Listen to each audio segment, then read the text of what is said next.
اعوذ باللہ من الشیطان الرجیم بسم اللہ الرحمن الرحیم الحمد للہ رب العالمین والصلاة والسلام علی اشرف الخلائق اجمعین سیدنا و سید الاولین والآخرین حبیبنا و حبیب الہ العالمین امام المرسلین و خاتم النبیین ابی القاسم المصطفى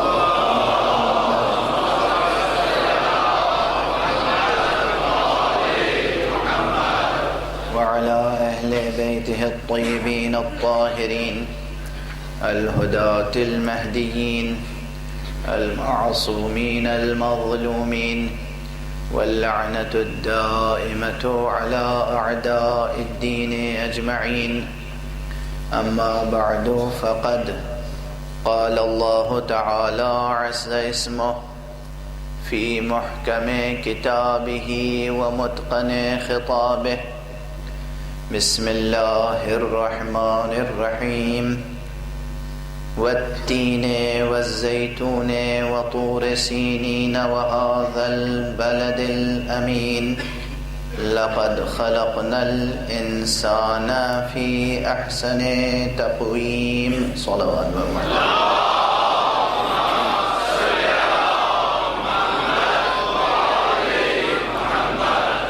ایک مرتبہ اور بلند تر صلوات پڑھیں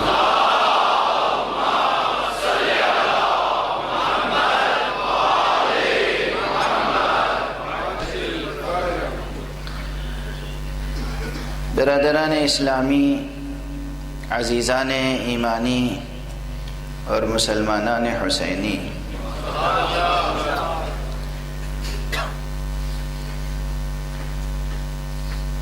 قرآن حکیم کے سورہ مبارکہ 3 کی روشنی میں کل ایک سلسلہ فکر کا آغاز ہوا ہے،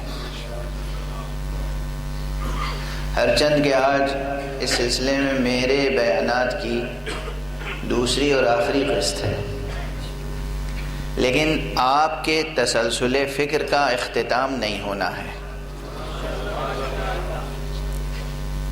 آپ کو مسلسل سوچتے رہنا ہے، اور صرف سوچتے نہیں رہنا ہے، عمل بھی کرتے رہنا ہے۔ بہت سے حضرات سمجھتے ہیں کہ علم اور عمل دو حقیقتیں الگ الگ ہیں۔ فلسفیانہ اعتبار سے، حکیمانہ اعتبار سے علم بھی عمل کا نام ہے، علم بھی عمل کا نام ہے، مگر وہ ہے عمل ذہن۔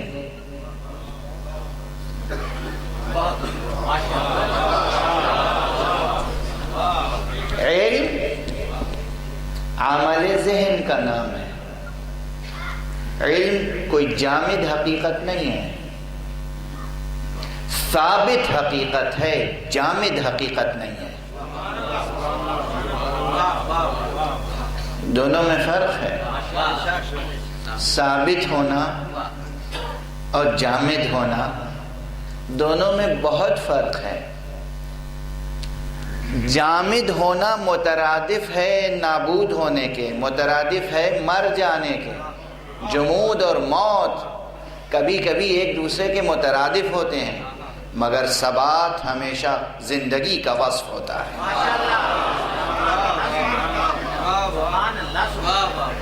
ثبات زندگی کا وصف ہے۔ تو علم جامد حقیقت نہیں ہے، ثابت حقیقت ہے۔ علم عمل ہے، ذہن کا عمل۔ اس نقطے تک رسائی کے لیے ہمیں اور آپ کو اپنی فکر میں عروج و ارتقاء کا پابند ہونا پڑے گا. دیکھیے کبھی کبھی الفاظ بھی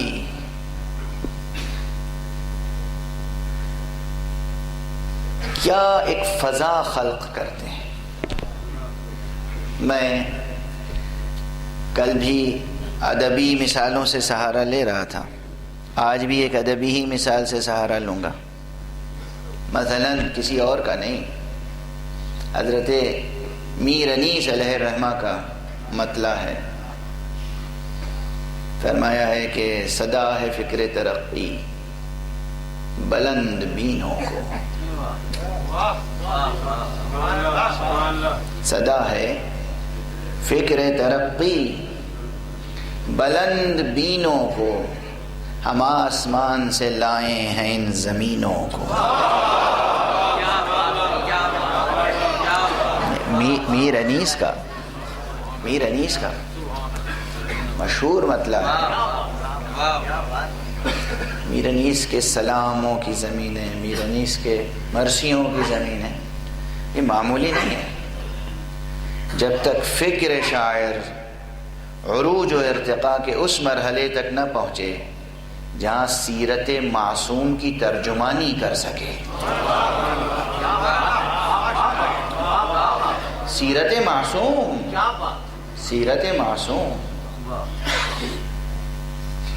کس قدر تزکیہ نفس کیا ہوگا، کس قدر تزکیہ فکر کیا ہوگا.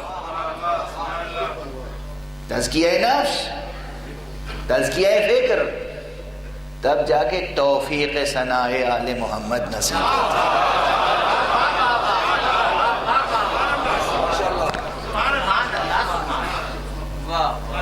ہر ایک کو توفیق ثنا نہیں ملتی، اور جسے یہ توفیق مل جائے اسے سجدہ شکر کرنا چاہیے. اگر تسلسل رک جائے تو توبہ کرنا چاہیے. پروردگار یہ رزق سخن منقطع کیوں ہو گیا؟ پروردگار روزانہ رزق سخن ارزانی فرما. ثناء آل محمد، ثناء محمد و آل محمد. اللہ اکبر. تو یہ انیس کہنے میں مبالغہ نہیں کر رہے تھے. کل بات ہوئی تھی نا کہ مبالغہ، حد تو بتائیے کہ ہم اس کے بعد طے کریں کہ مبالغہ ہوا کہ نہیں.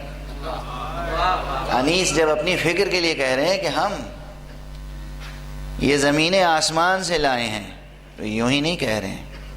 صدا ہے فکر ترقی بلند بینوں کو، ہم آسمان سے لائے ہیں ان زمینوں کو.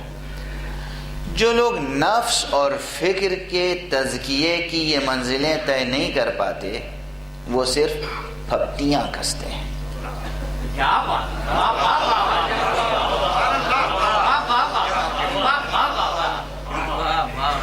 چنانچہ اب نام نہیں لوں گا، لیکن عرض کروں گا کہ کسی نے میر صاحب کے اس مطلع پر اپنے انداز سے گویا ایک اعتراض کیا اور فرمایا کہ کہاں تصور پستی بلند بینوں کو، کہاں تصور پستی بلند بینوں کو، ہم آسمان سے لاتے نہیں زمینوں کو. یہ کوئی شعر ہے؟ اگر وہ شعر سامنے ہے تو یہ شعر کی تعریف میں کس منزل پہ آئے گا یہ جناب افتخار عارف صاحب طے کریں گے. ساری چیزیں میں تھوڑی طے کروں گا. انہیں افتخار شعر بھی حاصل ہے اور عرفان ادب بھی. تو نقد سخن کا حق تو یہ ادا کریں گے. جواب دینے والے نے پھر جواب دیا، اس گویا شاعرانہ پھپتی کا جواب دیا اور میر صاحب کے مضمون کو کھول کر بیان کیا. تو کیا کہا؟ صدا عروج کی دھن ہے بلند بینوں کو.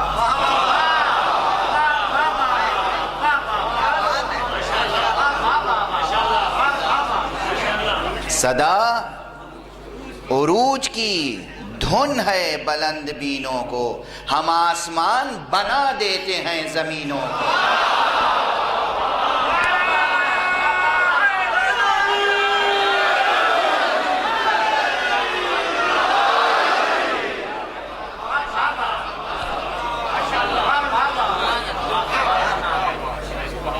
ہم آسمان بنا دیتے ہیں زمینوں کو، ہم آسمان بنا دیتے ہیں زمینوں کو۔ یہ بھی کوئی مبالغہ نہیں ہے۔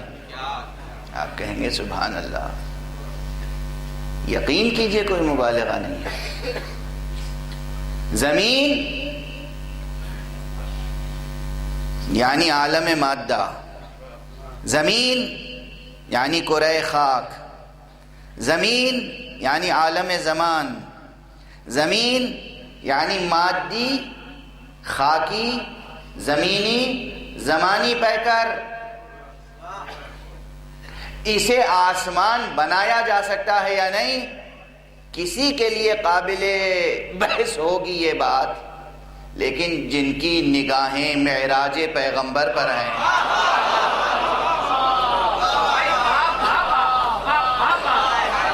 جو جانتے ہیں کہ پیغمبر اس جسم کے ساتھ معراج پر تشریف لے گئے تھے، پیغمبر کا جسم ہی معراج پہ نہیں گیا تھا، آپ کے پائے مبارک میں جو نعلین تھی وہ بھی معراج کی منزلوں تک گئی تھی۔ ان کے لیے یہ شعر مبالغہ نہیں، حقیقت ہے۔ صلوات پڑھ دے محمد و آل محمد۔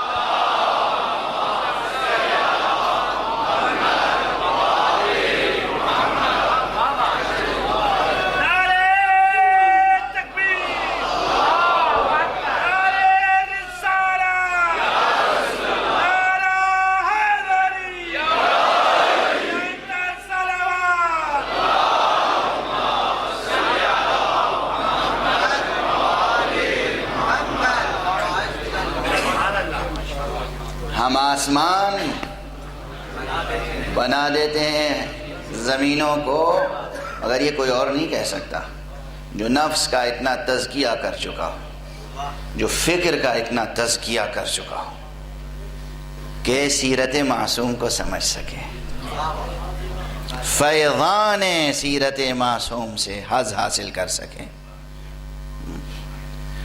معراج پیغمبر صلی اللہ علیہ وآلہ وسلم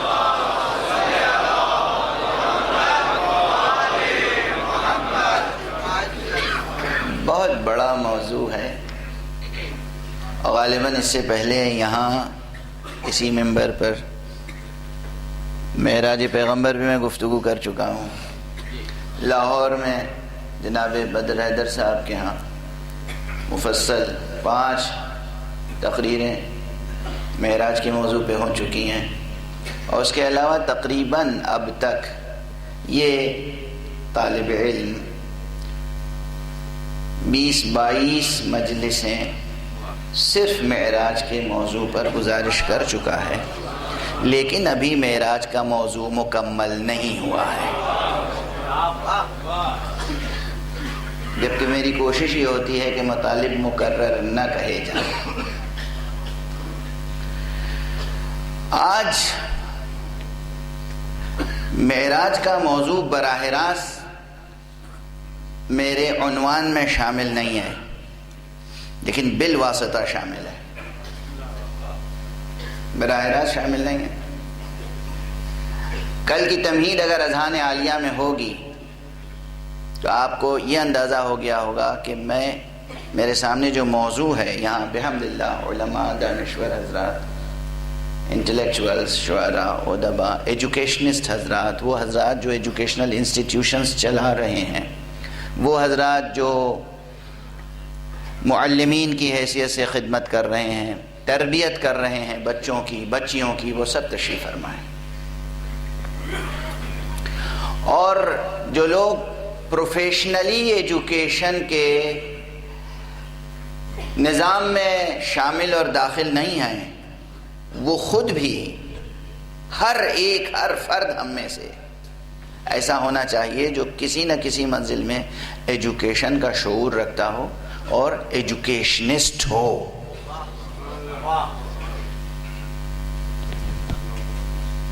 ہر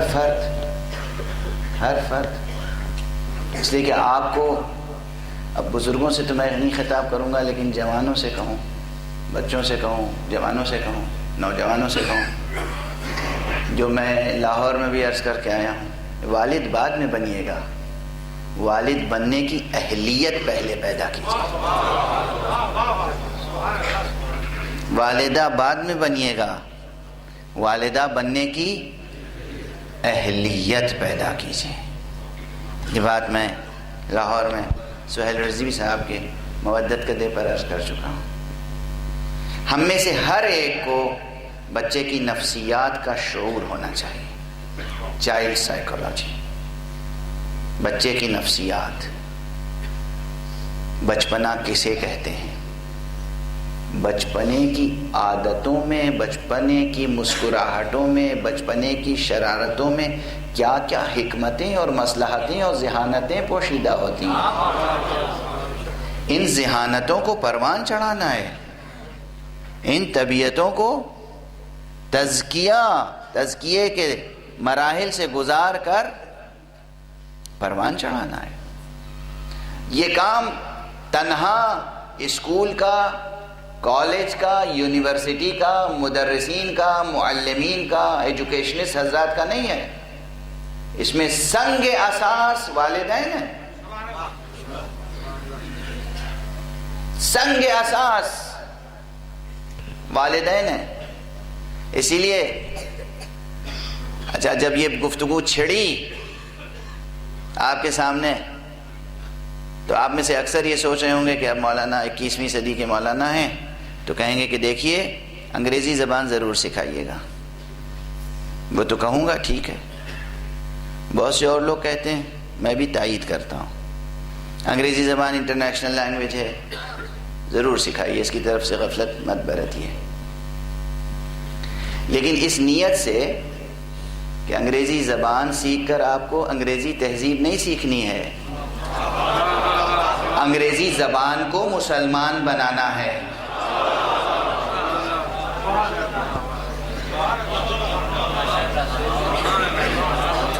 انگریزی زبان کو اس قابل بنانا ہے کہ اس میں قرآن کا ترجمہ ہو سکے. انگریزی زبان کو اس قابل بنانا ہے کہ اس میں اہل بیت کی ترجمانی ہو سکے. انگریزی زبان میں یہ گنجائش پیدا کرنی ہے کہ اس میں انیس پیدا ہو سکے، دبیر پیدا ہو سکے. اس نیت سے انگریزی زبان سیکھیں، ضرور سیکھیں. سائنس کے علوم سیکھیں، بالکل سیکھیں، سارے علوم سیکھیں، مگر تربیت کا جوہر اصلی، انسان کی تربیت کا جوہر اصلی، مسلمان کی تربیت کا جوہر اصلی، مومن کی تربیت کا جوہر اصلی وہ ہے جسے حضرت ابو ذر دیوانہ وار مدینے کی گلیوں میں پکارتے پھرتے تھے.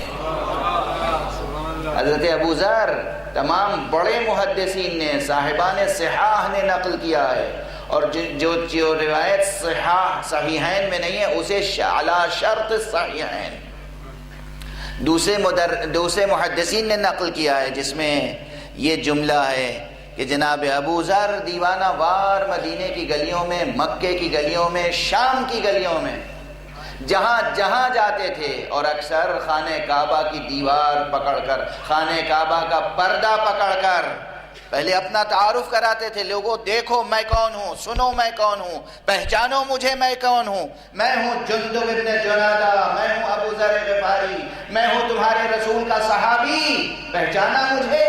سنو میرا ایک پیغام، ادبوا اولادکم علی حب علی ابن ابی طالب، اپنے بچوں کی تربیت کرو محبت علی ابن ابی طالب.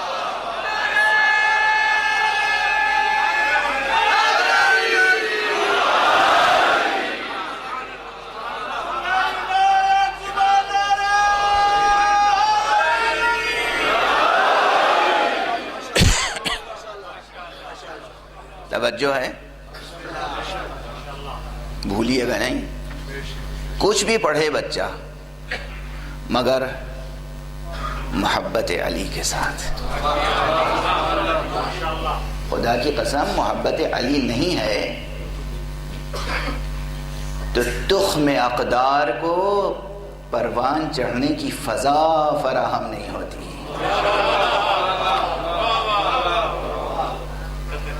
اخلاق الہیہ پروان نہیں چڑھ سکتے جہاں فضائے حب علی نہ ہو. ممکن نہیں، ممکن نہیں، ممکن نہیں ہے، ممکن نہیں ہے کہ کوئی اللہ والا ہو اور علی سے بیزار ہو. اگر کوئی اللہ کرتا ہے اور علی سے آشنا نہیں ہے تو جھوٹا ہے. توحید کی بو بھی نہیں سونگھی ہے اس نے اور بہشت کی خوشبو بھی نہیں سونگ پائے گا.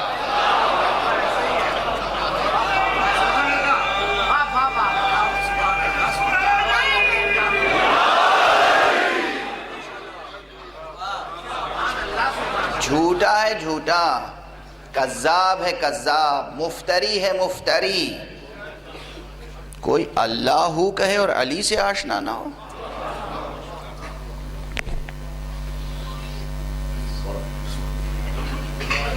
یا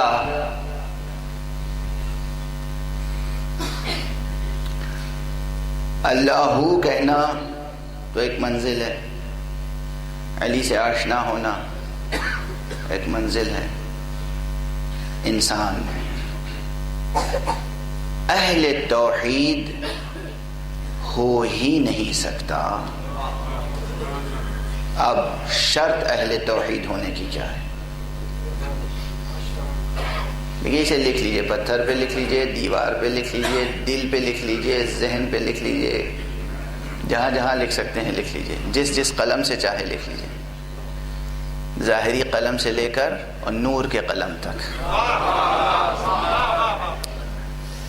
موحد کامل و موحد خالص ہونے کی شرط پہلی یہ ہے کہ علی کی قدر کرے، علی سے محبت کرے.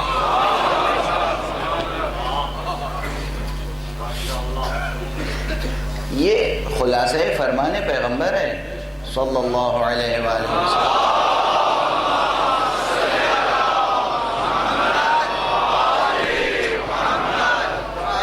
پوچھئے جا کے حضرت امام احمد ابن حنبل سے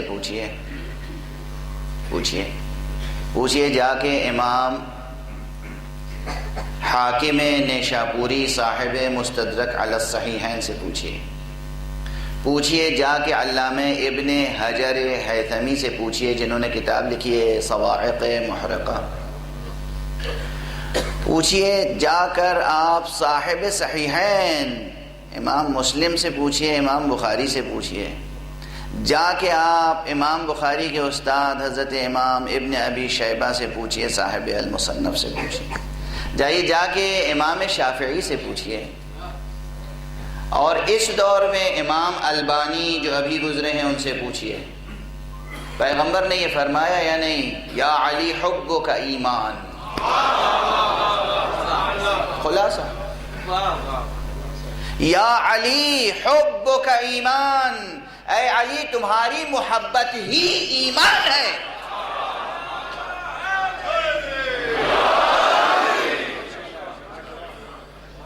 کیا ابھی کیا نظم پڑھ رہے تھے آپ لا الہ الا اللہ کی ردیف میں؟ بہت اچھی نظم تھی، بہت پیاری نظم تھی. لا الہ الا اللہ سب سے بڑی حقیقت ہے، حقیقت کبریٰ لا الہ الا اللہ. لیکن لا الہ الا اللہ پر ایمان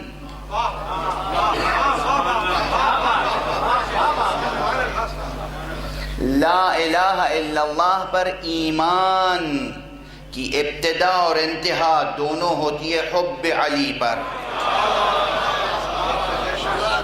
حب علی پر، حب علی پر، حب علی پر. کیوں عرض کر رہا ہوں؟ اگر علی ابن ابی طالب نے جنگیں کی اور کسی کو کفر کے سزا میں قتل کیا، شرک کی سزا میں قتل کیا، تو کس بنا پہ قتل کیا؟ کفر کی بنا پر. کس بنا پہ قتل کیا؟ شرک کی بنا پر. اگر کوئی مومن ہے تو ممکن نہیں ہے کہ وہ علی کو قاتل کی نظر سے دیکھے.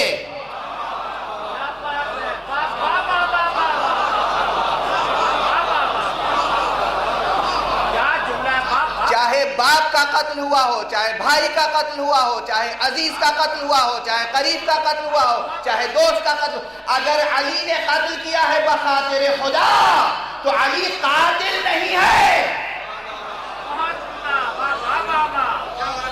اور اگر کوئی علی کو قاتل سمجھتا رہے تو وہ کچھ ہو سکتا ہے، مومن نہیں ہو سکتا.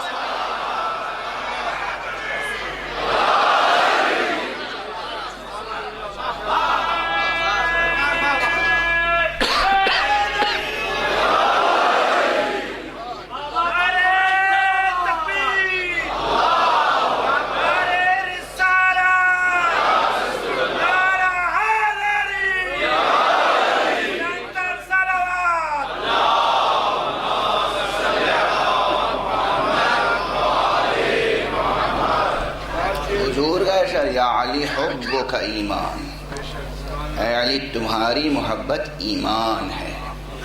یہ نہیں کہا ایمان کا ایک جز ہے.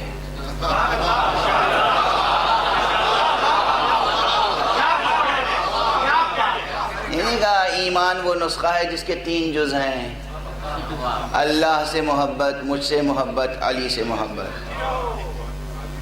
کہ یا علی حبک ایمان ایک جز کا نسخہ ہے.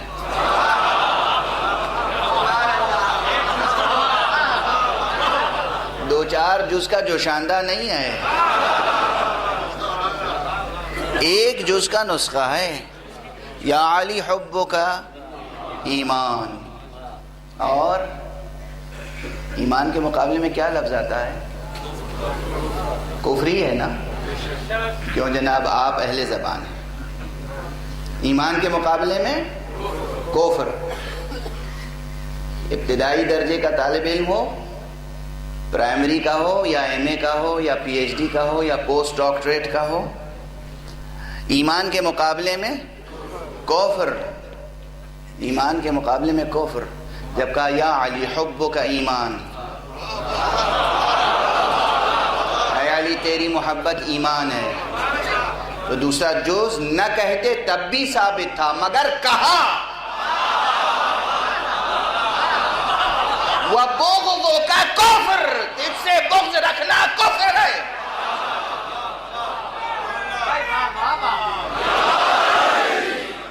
صرف دل میں بغض رکھنا کفر ہے. اور اگر بغض اعضاء و جوارح سے ظاہر ہو جائے، اگر بغض زبان سے ظاہر ہو جائے، اگر بغض گھر سے نکل کے میدان تک پہنچ جائے،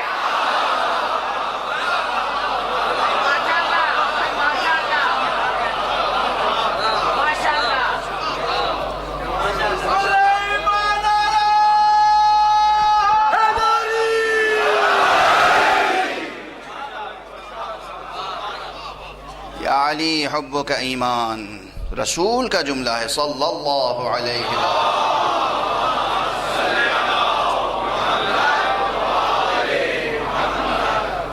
وبغضک کفر و نفاق، اور تم سے بغض کفر ہے، نفاق ہے.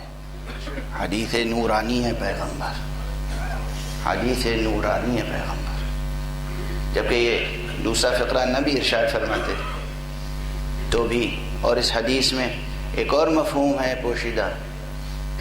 محبت ایک ایسی شے ہے جسے صرف نور سے تشبیہ دے سکتے ہیں. یاد رکھیے گا، محبت، یہ جتنے شعراء ہیں یہ محبت کو نور سے تشبیہ دیتے ہیں، عشق کو نور سے تشبیہ دیتے ہیں.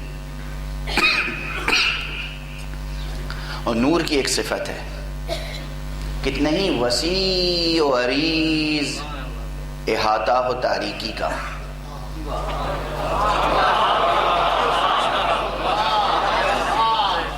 کتنا ہی وسیع و عریض احاطہ ہو تاریکی کا، اگر وہاں ایک کرن بھی داخل ہو گئی تو پھر نور ہی نور رہتا ہے، تاریکی نہیں رہتی ہے. یعنی نور اپنے مقابلے میں کسی اپنی ضد کو قبول نہیں کرتا.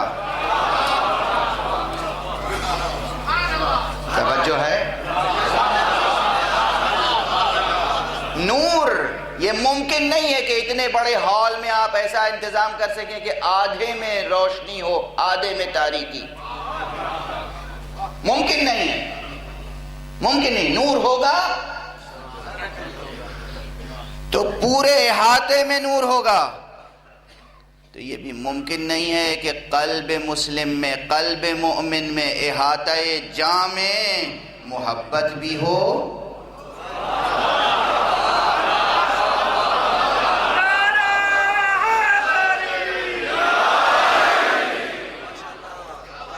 اور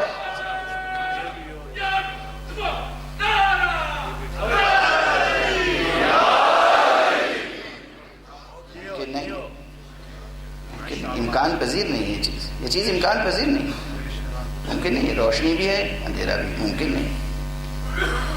اسی طرح ممکن نہیں کہ دل میں محبت بھی ہو اور نعوذ باللہ نفرت بھی ہو. اور نفرت چاہے بلا واسطہ ہو یا باواسطہ ہو. فرض کیجئے کہ مجھے جناب افتخار عارف صاحب سے محبت ہے تو ہے، اور یقین کیجئے یہ تو گزری ہوئی بات ہے. یہیں اسی شہر میں ایک اور بہت بڑے شاعر رہا کرتے تھے، اور ایک مرتبہ میرا ان کا ساتھ سفر ہو گیا فلائٹ پر. تو وہ میرے برابر والی سیٹ پہ تشریف فرما تھے، لیکن یہاں سے ساتھ نہیں ہوا تھا، اسلام آباد سے. کراچی سے دہلی ساتھ ہو گیا. تو انہوں نے کہا آپ اسلام آباد نہیں آتے؟ میں نے مسکرا کے کہا آتا تو ہوں، مگر افتخار عارف صاحب کا مہمان ہوتا ہوں. بس اتنا سن کے جو بجھے وہ تو بجھے. کیوں بجھنے کا کیا سبب تھا؟ چونکہ افتخار عارف صاحب سے ان کی دشمنی تھی، مجھ سے تو کوئی دشمنی نہیں تھی.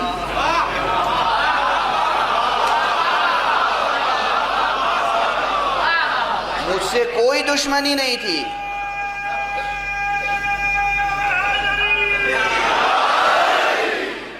مجھ سے کوئی دشمنی نہیں تھی. دشمنی ان کی افتخار عارف صاحب سے تھی. میں نے افتخار عارف صاحب کی محبت کا جو اظہار کیا تو مجھ سے بھی ناراض ہو گئے. یہ زندگی کا تجربہ ہے روزمرہ کا. جو لوگ اپنی محبت میں کسی کو شریک نہیں کرتے وہ علی کی محبت میں کیوں شرک کرتے ہیں؟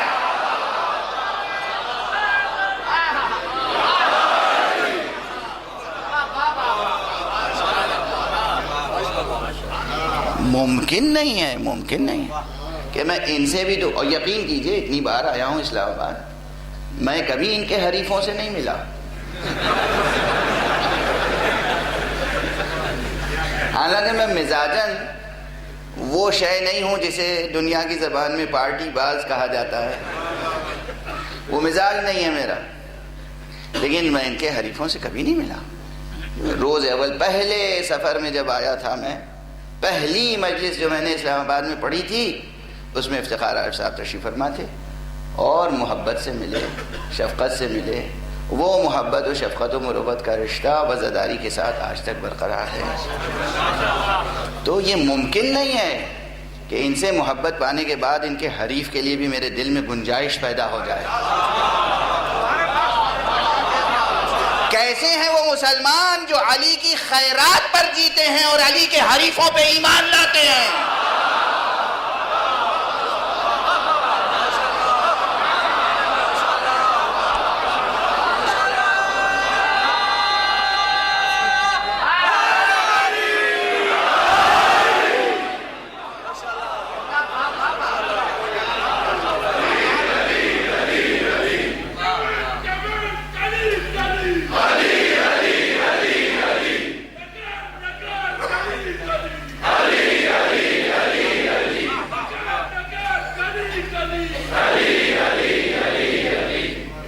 جزاکم اللہ. بیان کو آگے بڑھنے دیں. یہ تو سب درمیان میں جملے آتے چلے جا رہے ہیں. گزارش کر رہا ہوں، مستحکم کردار کسے کہتے ہیں؟ بات تربیت کی تھی نا، بات حب علی کی کیوں آ گئی تھی؟ ابو ذر کا جملہ تسلسل ذہن میں. ابو ذر کا جملہ کیوں آیا تھا؟ تربیت نفس و تربیت فکر. تربیت نفس و تربیت فکر کا موضوع کیوں آیا تھا؟ کہ اس کے بغیر عروج و ارتقاء و معراج سمجھ میں نہیں آ سکتی. تسلسل ذہن میں ہے نا. تربیت کا نقطہ میں نے عرض کیا انگریزی زبان پڑھائیے سکھائیے، بہت اچھی بات ہے. سائنس، میتھمیٹکس، تمام علوم جتنی برانچز ہیں سائنس کی، نالج کی جتنے شاخیں ہیں سائنس کی، سب پڑھائیے. اور ایک جملہ اور یاد رکھیے جوانان عزیز، جہاں تک میری آواز جا رہی ہے، جو علم پڑھیے بشرطے کہ وہ علم ہو قربتاً اللہ کی نیت سے پڑھیے گا.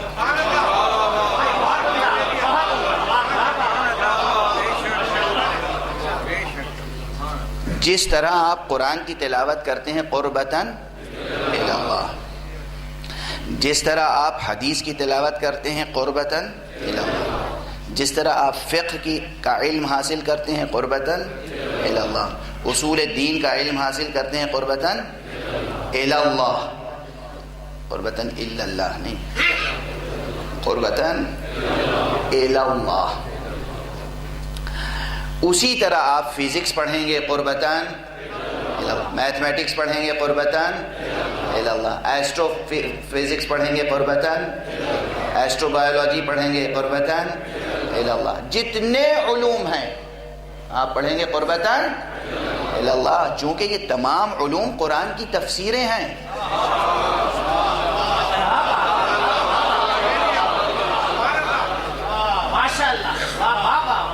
قرآن نے نہیں کہا کہ دیکھو زمین پہ غور کرو ہم نے کیا پیدا کیا ہے، دیکھو پہاڑوں پہ غور کرو، دیکھو جانوروں پہ غور کرو، دیکھو آسمانوں پہ غور کرو، کیسے ہم نے یہ بلند کیا ہے ان کو بغیر کسی ستون کے. نظر آنے والے ستون نہیں ہیں. جب قرآن کہہ رہا ہے کہ دیکھو تو صحیح ہم نے کیسے آسمان بنائے ہیں جن میں کوئی تمہیں نظر آنے والے ستون نہیں ہیں، تو اس کے معنی ہے کہ قرآن ذہن کو جھنجھوڑ رہا ہے نا کہ سوچو، غور کرو، دیکھو آسمانوں کی طرف. تو اب اگر ایسٹرو فزکس پر ہم غور کر رہے ہیں تو قرآن کی اس آیت کی تفسیر ہی تو کر رہے ہیں.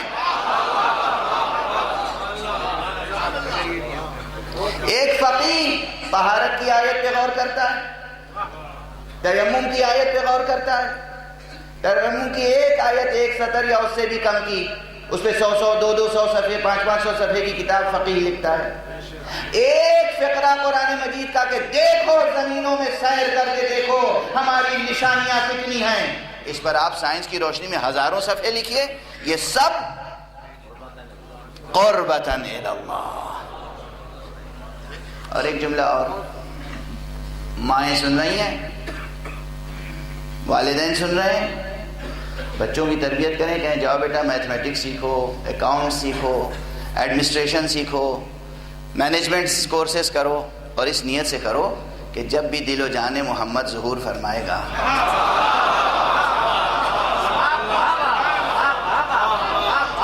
بیٹا اتنی بڑی کائنات میں اسے بہت سے نوکروں کی ضرورت ہوگی، ملازموں کی ضرورت ہوگی، کہیں مینجمنٹ کے کورسز، کہیں کسی، ہر علم و فن کی ضرورت ہوگی. ہر ایک خدمت کرے گا اس مدینہ فاضلہ کی، اس حکومت الہیہ کی، اس ولایت کبریٰ کی جو دل و جان مصطفیٰ، وعدہ مشیت، وعدہ الہی، امام آخر الزمان عجل اللہ تعالی فرجہ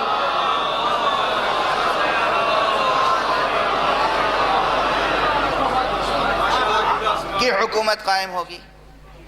اور دیکھو تو صحیح یہ حوصلہ کم نہ ہونے پائے. ایک جملہ کہوں یاد رکھنا. مجھے ایک صاحب ملے، بالکل سچا واقعہ عرض کر رہا ہوں، لندن میں ایک برٹش پاکستان ہائی کمیشن میں جو ڈپٹی ہائی کمشنر ہیں وہ تشریف فرما تھے، اور انہیں کے ساتھ ایک صاحب اور تشریف فرما تھے کہ جو ظاہر ہے کہ وہ ڈپٹی ہائی کمشنر نہیں تھے، فرسٹ سیکریٹری بھی نہیں تھے، سیکنڈ سیکریٹری بھی نہیں تھے، وہ اس لیول کے نہیں تھے.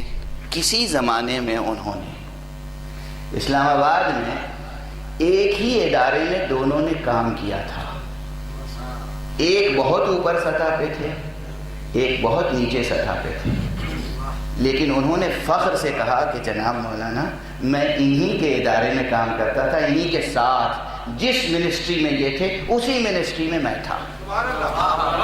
ایک فخر کا احساس، ایک فخر کا احساس کہ جس منسٹری میں یہ کام کر رہے تھے اسی منسٹری میں کام کر رہا تھا. یہ آفیسر تھے، میں کلرک تھا، مگر تھا اسی ادارے میں. توجہ ہے؟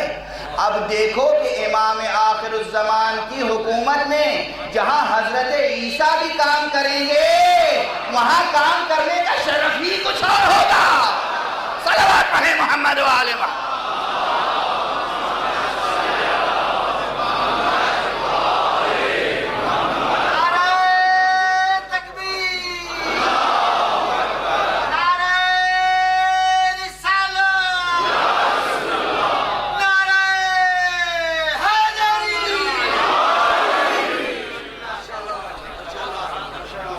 جس دستگاہ میں حضرت عیسیٰ ہوں، جس کے لشکر میں تمام انبیاء ہوں، کیا یہ مبالغہ نہیں ہے جناب؟ بات درمیان میں آ گئی ہے تو عرض کروں، اس میں آج صورتحال یہ ہے کہ میرے اوپر فرمائشوں کا ایک سلسلہ ہے اور مجلس یہی ایک ہے. مجلس یہی ایک ہے. تو اب وہ جو میرا موضوع ہے، جو پیغام میں دینا چاہتا ہوں، وہ بھی ساتھ ساتھ چل رہا ہے اور وہ فرمائشیں بھی کسی نہ کسی حد تک ساتھ ساتھ چل رہی ہیں. لیکن درمیان میں جب بات آ گئی تو عرض کروں، ابھی یہ آیت یاد دلا کر آیا ہوں مومنین کو لاہور میں. قرآن مجید کی ایک آیت ہے، غالباً سورہ مبارکہ آل عمران میں ہے. سورہ مبارکہ آل عمران قرآن مجید کا 3 سورہ ہے. اس کی آیت نمبر غالباً 81 ہے. اس میں پروردگار نے عہد لیا ہے اور انتہائی مؤکد اور شدید عہد. کس سے؟ انبیاء سے.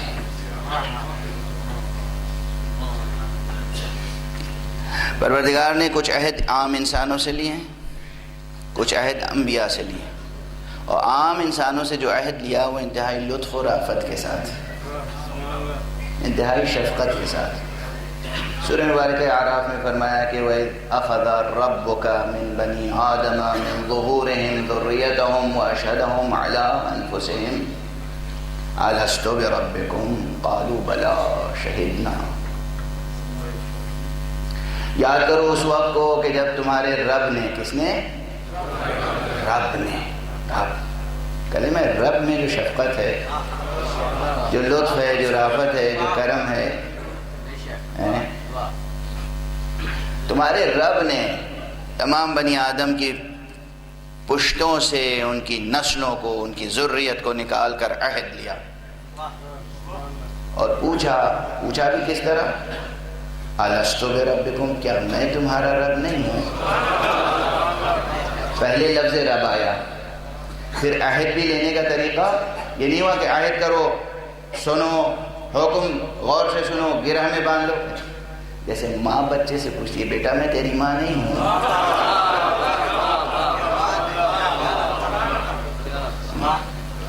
بیٹا میرا کہنا سنو گے؟ میں تمہاری ماں ہوں، میرا کہنا سنو گے؟ یہ انداز. الستو بربکم، کیا میں تمہارا رب نہیں ہوں؟ اچھا، جہاں یہ جب رحمت و شفقت کا لہجہ ہوتا ہے تو جواب دینے والا بھی چھوٹا جواب نہیں دیتا. جواب دینے والوں نے کیا جواب دیا؟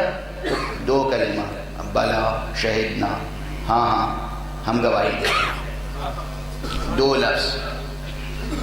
جب انبیاء سے عہد لیا تو لہجہ بدلا ہوا تھا. وہاں یہ لطف و رافت و رحمت کا لہجہ نہیں تھا، وہاں جلال کا لہجہ تھا. انبیاء سے جب عہد لیا گیا، اور وہ آیت کریمہ سورہ مبارکہ آل عمران میں، اس میں ارشاد الہی ہوا کہ وَإِذْ أَخَذَ اللَّهُ مِيثَاقَ النَّبِيِّينَ. رب کا لفظ نہیں آیا، اللہ کا لفظ آیا. وَإِذْ أَخَذَ اللَّهُ مِيثَاقَ النَّبِيِّينَ لَمَا آتَيْتُكُم مِّن كِتَابٍ وَحِكْمَةٍ ثُمَّ جَاءَكُمْ رَسُولٌ مُصَدِّقٌ لِّمَا مَعَكُمْ لَتُؤْمِنُنَّ بِهِ وَلَتَنْصُرُنَّهُ. عجیب انداز ہے. اور اللہ، یاد کرو اس وقت کو جب اللہ نے نبیوں سے میثاق لیا. اللہ کا کلمہ ہے، رب کا نہیں ہے. رب میں جو لطف و رافت کا پہلو تھا، یہاں جلال کا پہلو ہے. اور اس کے بعد فرمایا گیا کہ جو ہم تمہیں کتاب دے رہے ہیں، حکمت دے رہے ہیں، اس حکمت اور کتاب کے ساتھ یاد رکھنا تمہیں نبی بنا رہے ہیں جب تمہارے پاس رسول آئے. وہ رسول جو اس چیز کی تصدیق کرے جو ہم تمہیں دے رہے ہیں. مصدق لما معکم. تو پھر تم کیا کرو گے؟ اللہ اکبر. سمجھے مقام مصطفیٰ کیا ہے.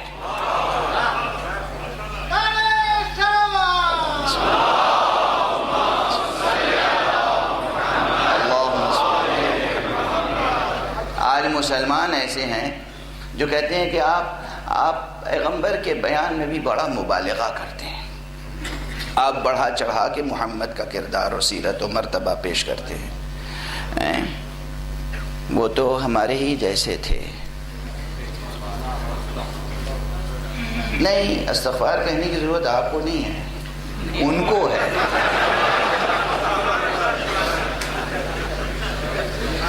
وہ اگر استغفار کر لیں تو ٹھیک، ورنہ ہمیں حق ہے کہ لعنت اللہ کہیں.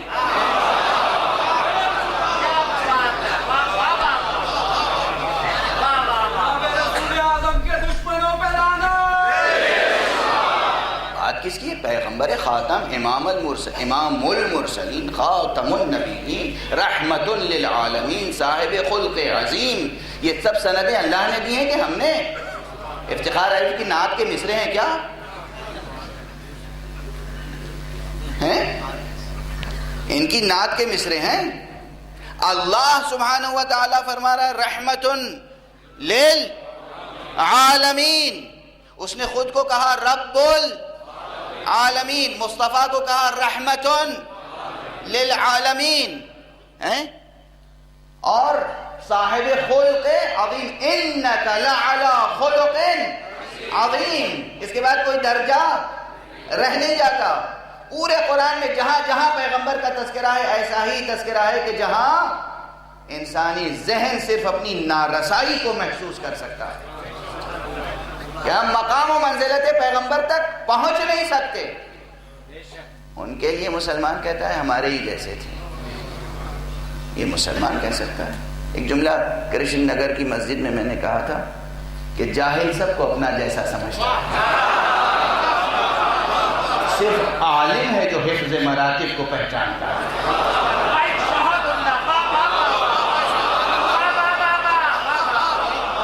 سمجھتا ہے مجھ سے بڑا کون ہے، مجھ سے چھوٹا کون ہے، میرے برابر کون ہے. جاہل سب کو برابر سمجھتا ہے. مزاج جہل یہی ہے. مزاج جہل یہی ہے. اور جہل ان کا مقدر ہوا کیوں؟ باب علم جو بند کر لیا.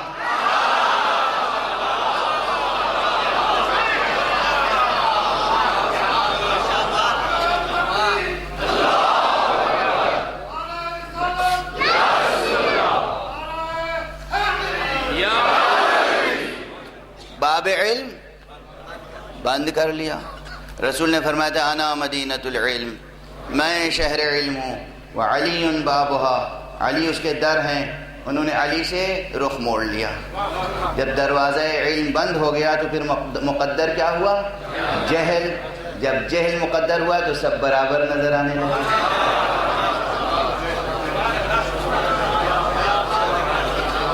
آج سمپل ارتھمیٹک میں پڑھ رہا ہوں مجلس. صلوات پڑھیے محمد.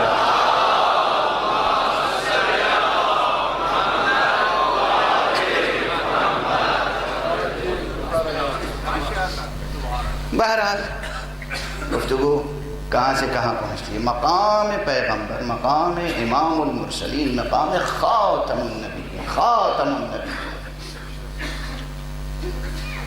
کی آیت آتی ہے، کہتی ہے کہ اللہ نے تمام نبیوں سے عہد لیا، میثاق لیا. اور پہلے لفظ میثاق آیا، اس کے بعد ایک اور لفظ آیا.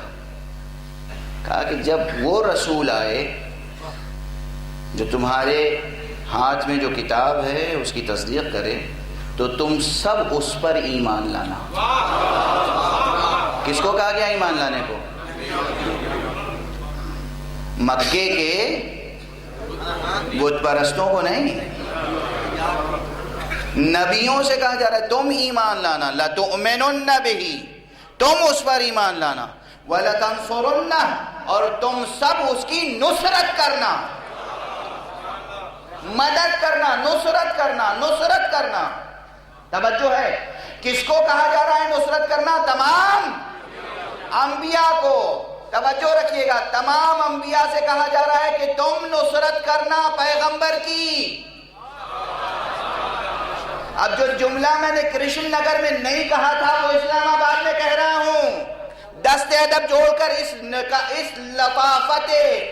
لطافت و بلاغت معنی کو سمجھیں۔ آیت تمام نبیوں سے کہہ رہی ہے جب وہ رسول آئے تو تم سب ایمان لاؤ گے اس پر اور تم سب نصرت کرو گے اس کی۔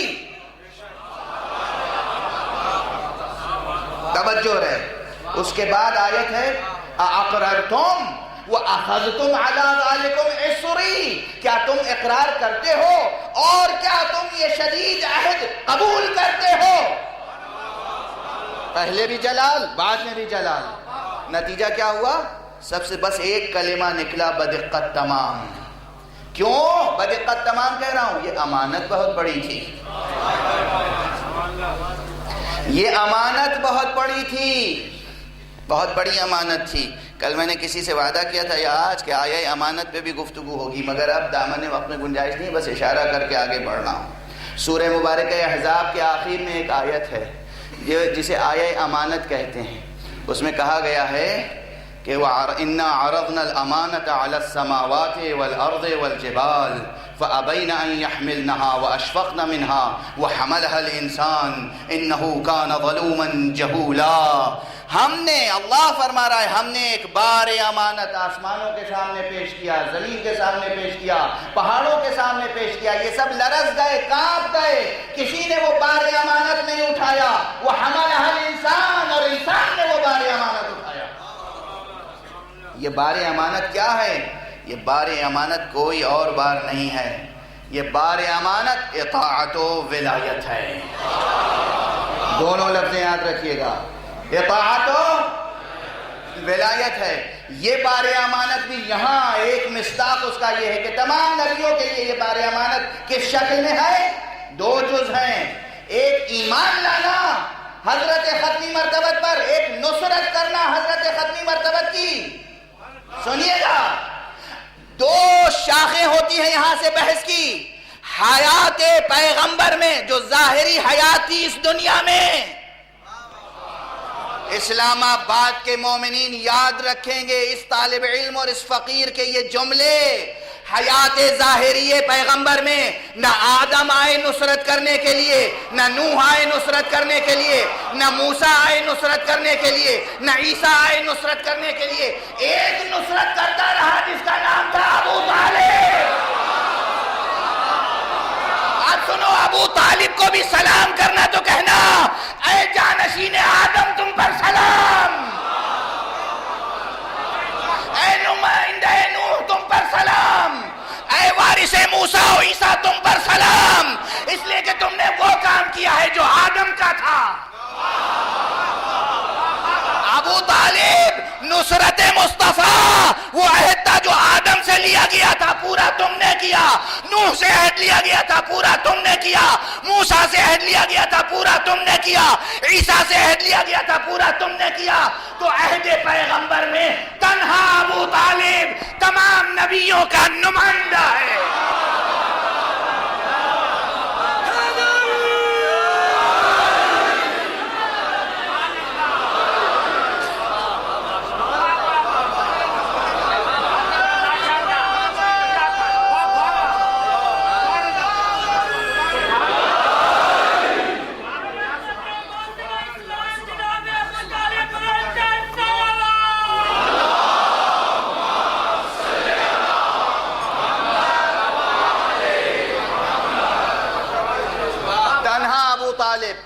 ابو طالب. اس سے پہلے کہیں میں نے عرض کیا تھا ابو طالب ایک فرد نہیں ایک امت کا نام ہے. ابو طالب ایک فرد نہیں ایک امت کا نام ہے. اور آج دوسرا جملہ کہہ رہا ہوں کہ وہ بھی کوئی معمولی امت نہیں، نبیوں کی امت کا نام ہے ابو طالب.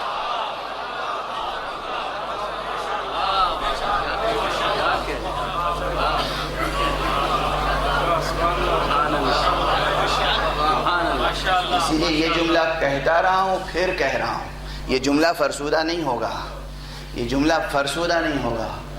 ابو طالب علیہ السلام، ابو طالب علیہ السلام، حضرت ابو طالب علیہ السلام، ان کے ایمان کو زیر بحث لانا ممبر سے یہ خلاف ادب ہے، یہ سوء ادب ہے. ہمارا منہ ہے کہ ہم ان کے ایمان کی سند پیش کریں.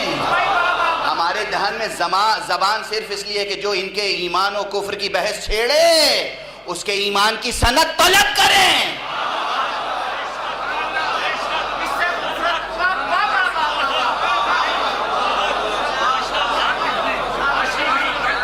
ابو طالب کے ایمان پہ بحث کرنا ہمارے عہدے سے خارج ہے. یہ سوء ادب ہے ابو طالب علیہ السلام کے ساتھ کہ ہم ممبر سے ثابت کریں ابو طالب مومن تھے. ابو طالب مومن نہیں، ایک امت تھے، موحدوں کی امت، انبیاء کی امت، مرسلین کی امت. ابو طالب غیر نبی ہوتے ہوئے اولو العزم انبیاء کا ہم رتبہ ہے. ابو طالب غیر نبی ہوتے ہوئے، غیر رسول ہوتے ہوئے تمام نبیوں کا نمائندہ ہے. ابو طالب وہ ولی اعظم ہے اپنے عہد کا جس کے بیٹے کا نام علی ہے.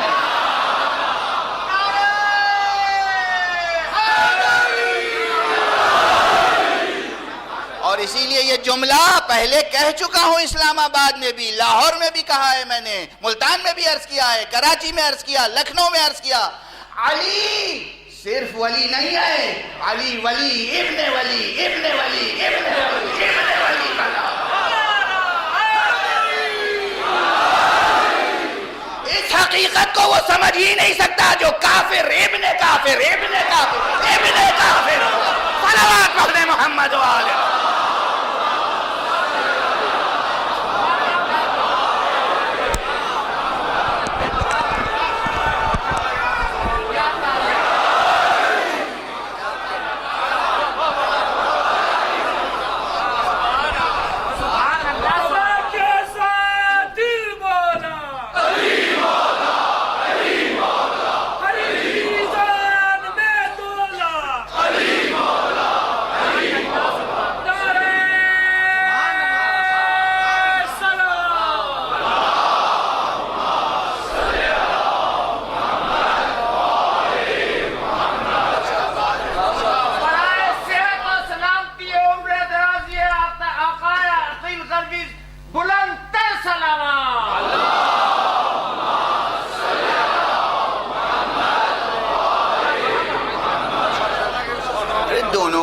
کوئی موازنہ ہو سکتا ہے. ایک طرف ولایت کا سلسلہ ہے، شجرہ ولایت ہے، شجرہ نور ہے، شجرہ علم ہے. ایک طرف ہے عالم ابن عالم ابن عالم ابن عالم، ایک طرف ہے جاہل ابن جاہل ابن جاہل ابن جاہل، ایک طرف ہے ولی ابن ولی ابن ولی ابن ولی، ایک طرف ہے کافر ابن کافر ابن کافر ابن کافر. کوئی مقابلہ ہے؟ جب مقابلہ نہیں ہو پاتا تو دشمنی ہوتی ہے.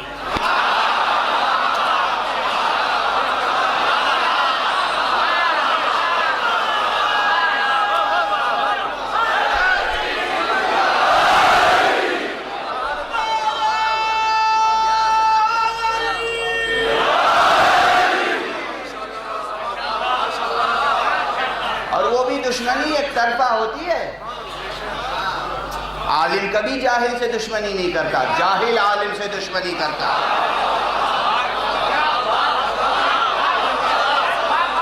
تاریخ پڑھو، تاریخ، چاہے انسانیت کی تاریخ پڑھو چاہے اسلام کی تاریخ. عالم کبھی جاہل سے دشمنی نہیں کرتا، جاہل عالم سے دشمنی کرتا. مومن کبھی کافر سے دشمنی نہیں کرتا، کافر مومن سے دشمنی کرتا ہے۔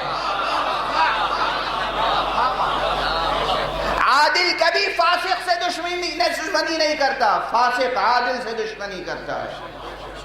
کوئی اچھا جج آ جائے، کوئی اچھا جج واقعی جو رشوت نہ لیتا ہو، جو عدل و انصاف سے فیصلے کرتا ہو، اس کی کسی سے دشمنی ہوتی ہے؟ وہ کسی کا دشمن نہیں۔ کون جج دشمن ہوتے ہیں؟ جو رشوت لیتے ہیں اور انہیں منہ مانگی رشوت نہیں ملتی، دشمن ہو جاتے ہیں۔ لیکن جو عادل ہے وہ کسی کی دشمنی نہیں کرتا، اس کے سب دشمن ہو جاتے ہیں۔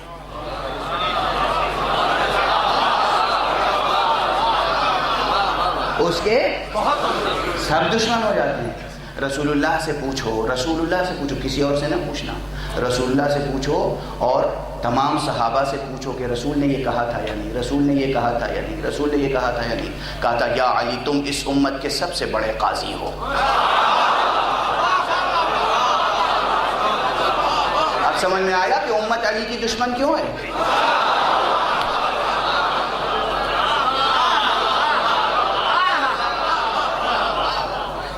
رسول کی حدیث صحیح، رسول کی حدیث صحیح، اقواکم علی، تم میں سب سے بہتر قضاوت اور فیصلہ کرنے والے علی ہیں۔ کس نے فرمایا؟ رسول اللہ صلی اللہ علیہ وآلہ وسلم۔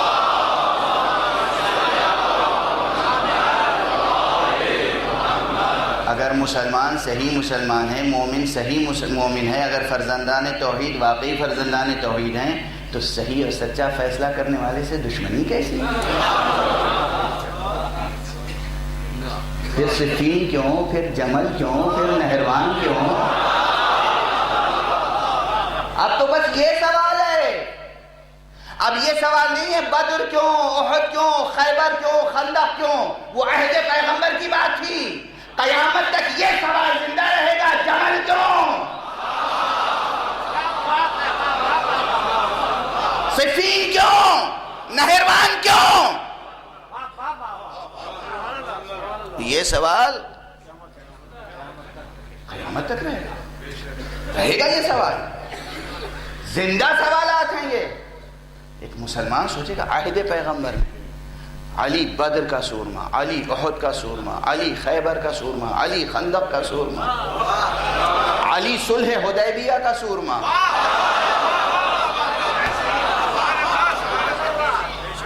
ان میدانوں میں شمشیر تو علی کے ہاتھ میں، اس میدان میں قلم تو علی کے ہاتھ میں، جن کے ہاتھ میں نہ کبھی علم رہا نہ قلم۔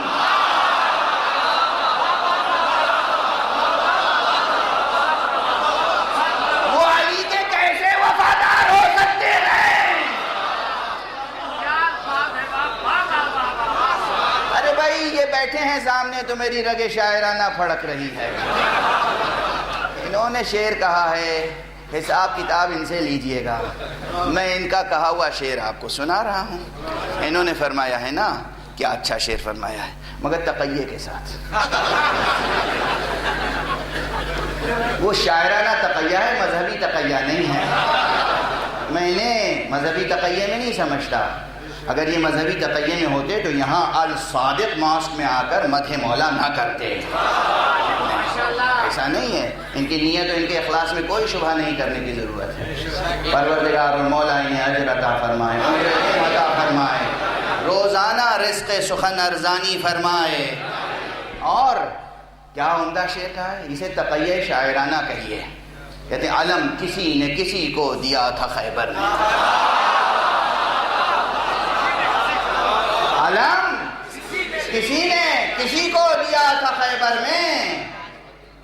اگر شاعری نہ ہوتی تو اسی میں اہانت تھی پیغمبر کی، پیغمبر کو کسی کہہ کے خطاب کر رہے ہیں۔ کیا بات ہے، اگر شاعری نہ ہوتی، پیغمبر پیغمبر پیغمبر خاتم النبیین، ان کو کسی کہا جا سکتا ہے؟ علم کسی نے کسی کو دیا تھا خیبر میں؟ نہیں، شاعری کے واسطے خدا ان کو معاف فرمائے۔ صاف اگر کہہ دیا جائے تو نہ فرق آئے گا شعر پر، نہ وزن پر، نہ قافیے پر۔ ان کا شعر کیا ہے؟ علم کسی نے کسی کو دیا تھا خیبر میں وہ دن، اور آج کا دن اب علم ہمارا ہے۔ یہ شعر آپ ان سے سن چکے ہوں گے، اب میں ترمیم کر کے یہ شعر سنا رہا ہوں اور تقیے کا پردہ ہٹا رہا ہوں۔ علم نبی نے علی کو دیا تھا خیبر میں وہ دن، اور آج کا دن اب علم ہمارا ہے۔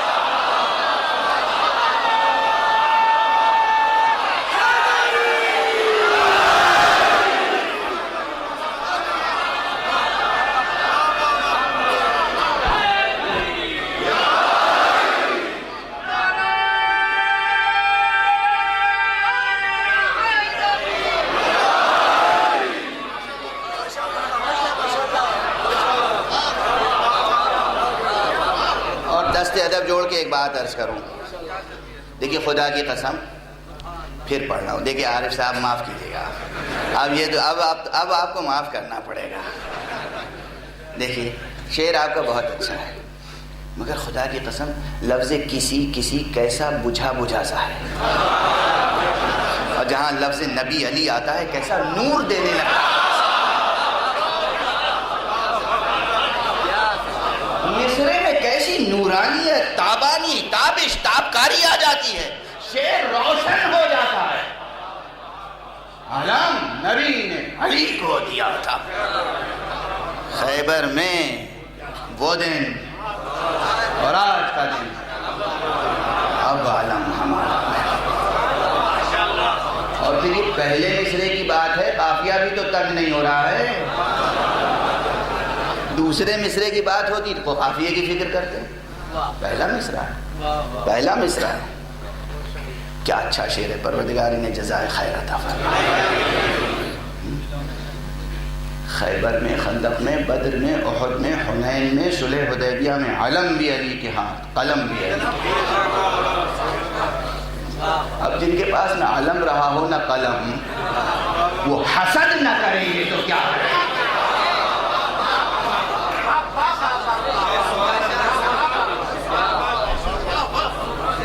نہ علم نہ قلم،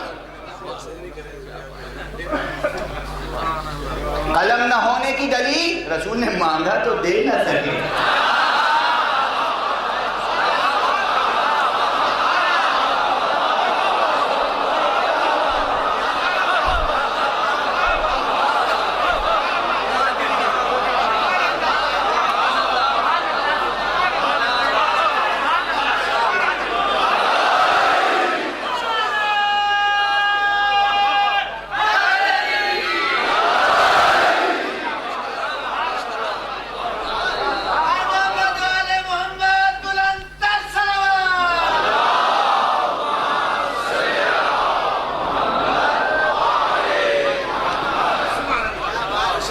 قسم جو پیغمبر نے فرمایا ہے، بس دیکھیے سب بات ادھوری رہ گئی، مگر بین السطور بہت سے جملے عرض کیے ہیں میں نے، بین السطور۔ اب دیکھیے میری طاقت بھی محدود ہے، موضوع سب تشنہ رہا، آئندہ کا وعدہ رہا۔